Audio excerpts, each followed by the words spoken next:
These stadiums are gone forever. We are going back in time to take another look at stadiums that once towered over city skylines. Legendary, massive, but not only that. Some of them even hosted over 100,000 people. Demolished, imploded, and erased to make way for shopping malls, parking lots, and new arenas. Even though they're gone now, we'll reminisce about them as if they were still with us today. Don't forget the tissues for this one. Nostalgia guaranteed. Let's go! StadiumDB.com presents Stadiums that no longer exist.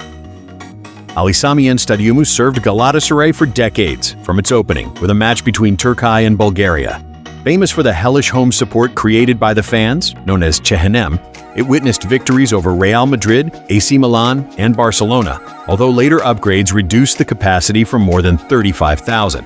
Despite receiving a roof in 2007, it was demolished in 2011 to make way for the Torun Center shopping mall and office complex.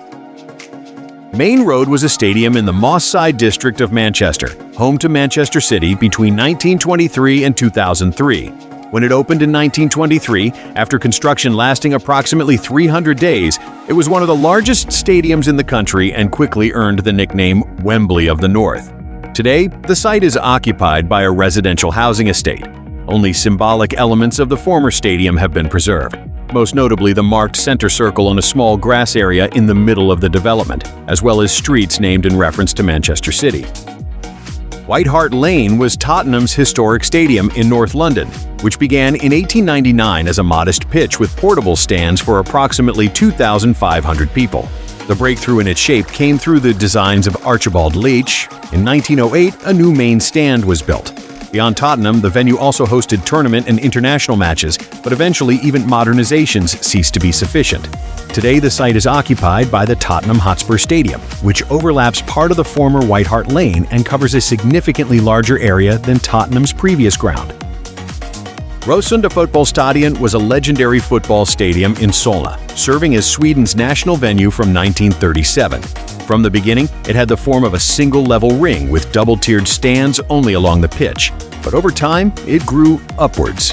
Råsunda Fotbollstadion secured a unique position in history by becoming the first stadium in the world to host both a Men's World Cup final in 1958 and a Women's World Cup final in 1995. Today, the site is occupied by a mixed residential and office neighborhood. At Highbury, Arsenal played home matches from 1913 on the site of a former college sports ground and underwent major renovations. Highbury was also the venue for events beyond the club. International matches and fixtures during the 1948 Olympic Games were held there. The facility itself was not erased in 2006, but rather converted. The stadium site was transformed into the Highbury Square residential development, where an internal garden was created in place of the pitch, and some historic elements were preserved and incorporated into the new buildings due to listed status. When people in Bilbao refer to the cathedral, they often mean the stadium. The first stone was laid in January 1913. Subsequent modernizations led to a peak capacity of approximately 47,000 seats, and in 1952 the main stand with its famous arch supporting the roof was built. The stadium hosted major events including the Copa del Rey final, matches during the 1982 World Cup, and the 1977 UEFA Cup final. In 2010, construction of the new San Mamés began. To complete it, the old venue had to be demolished. The new venue is larger, more modern, and is part of the wave of numerous stadium projects developed in Spain in the 21st century. Estadio José Alvalade in Lisbon was Sporting's multi-purpose stadium, used by the club for 47 years. In its best years, it had about 75,000 seats. It was the first stadium in Portugal with floodlighting that allowed matches to be played at night. The stadium was closed in 2003 when the new Estádio José Alvalade opened for Euro 2004. The new stadium was designed by the Portuguese architect Thomas Taveira, known for his unusually vivid concepts, and was created in the club's colors. In 2020, a real estate development company acquired the land of the former stadium, with plans to deliver a mixed-use complex valued at approximately 200 million euros. The stadium opened in 1966 as Estadio Manzanares and was later renamed Estadio Vicente Calderón. From the start, it was an unusual venue by European standards. At opening, it held around 62,000 spectators and, crucially, had no standing sections. Over time, the capacity declined as standards changed. The stadium's most cinematic detail was the M30 motorway, which ran directly underneath one of the main stands, making the structure truly unique among Europe's top stadiums. After the demolition of Atletico Madrid's stadium, the site was redeveloped into the Madrid-Rio residential district, featuring apartment buildings, green areas, and new urban infrastructure. If you're enjoying this journey, help us grow this stadium-focused channel by hitting subscribe and sharing with fellow football fans. More coming your way soon. Estádio das Antas was Porto's third and longest-used stadium. Around the pitch, an entire complex operated, including an indoor arena, 3 training pitches, and club offices.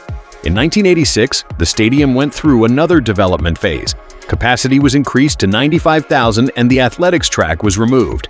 In 1997, the venue became fully all-seater. The final match was played on the 24th of January 2004. After its demolition, the site was redeveloped into a new urban district featuring residential buildings, offices, retail spaces, and public areas, located directly next to the current Estadio do Dragão. Texas Stadium was an American football stadium in Irving, opened in 1971 and associated with one very specific image, a large hole in the roof above the field. This hole was not an artistic concept, but rather the result of abandoning plans to build a retractable roof when it turned out the structure could not support the additional weight. The Cowboys moved out after the 2008 season to the new AT&T Stadium. Texas Stadium was demolished by controlled implosion. After the demolition, the plot remained vacant. Today, the area is part of planned mixed-use development.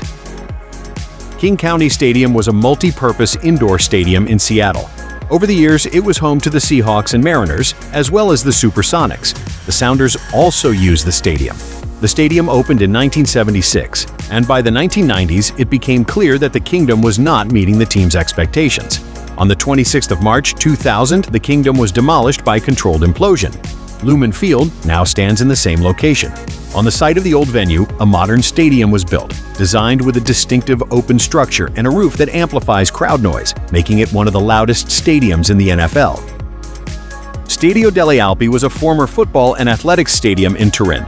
It was built primarily for the 1990 World Cup as a replacement for the aging Stadio Comunale.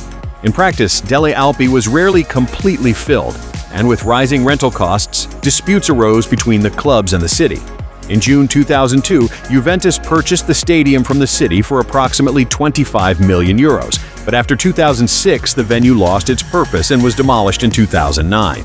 Following demolition, a new Juventus stadium was built on the site of Delle Alpi and opened in 2011.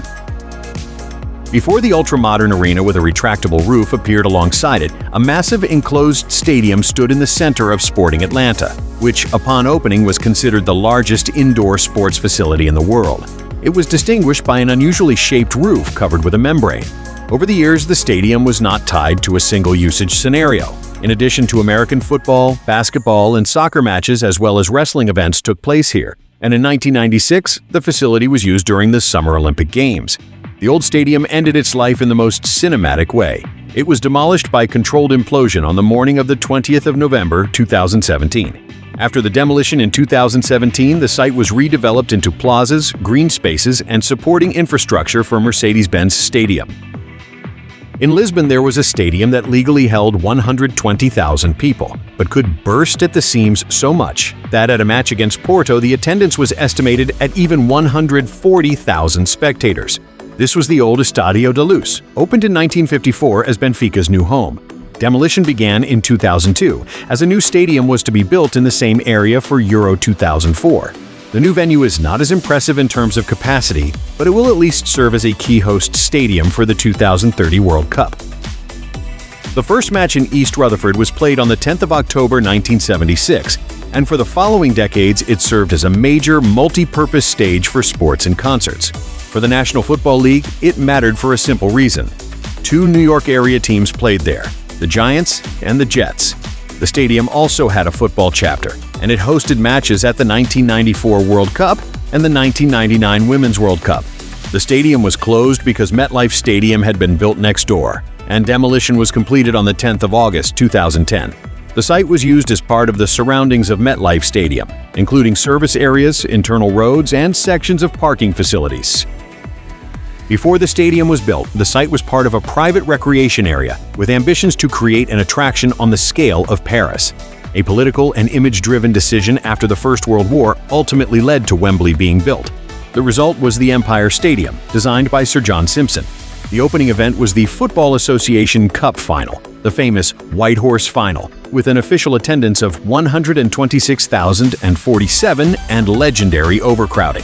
After the legendary stadium was demolished, a new venue was built on the same site, preserving the historic location but designed entirely from scratch. In Leipzig was a venue from the era of giant stadiums, with a capacity that could reach 120,000 spectators, and for years it was strongly associated with local football. It was built using about 1.5 million cubic meters of debris from Leipzig's wartime destruction. Over time, that scale became a burden, as maintaining such a huge facility grew increasingly expensive and difficult to manage. By the late 1990s, the city decided it made more sense to build a smaller, football-focused stadium rather than keep trying to rescue the old Colossus. The new stadium was built inside the bowl of the old venue. From the original Zentralstadion, the main elements that remain are the earth embankments of the former stands. Which stadium demolition was the biggest mistake? Write your answer in the comments. See you daily on our website and social media, and back on the channel in a week. Cheers!